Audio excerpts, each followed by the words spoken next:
Aka hojatxona qancha bo'lyapti? Keling hozir bizada aksiya ketyapti 1+1. Bu nima degani? O'zingizga to'lovsiz ikkinchi odamga tekin. Shunaqasi ham chiqdimi? Men kirasizmi? Ha, kiraman. Pulini chiqib berasiz. Siz menga kuyov bo'lmoqchimisiz?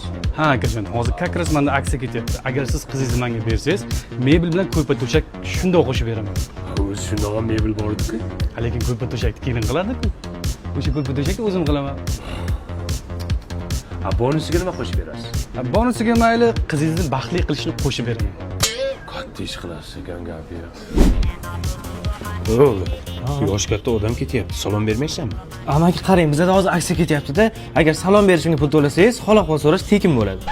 Bashani qilsin. Tavba qildim. Salomlashish ham pulli bo'ldim endi. Charicha.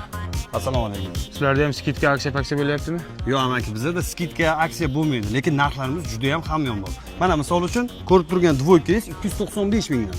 Amaki, bozorimizdagi mahsulotlar kulgili narxda, lekin jiddiy sifatda. Qarang, mana shu jilet 187 mingdan. Qo'lingizdagi finkalar 155 mingdan sotiladi. Sizlarda bitoy texnika ham bormi?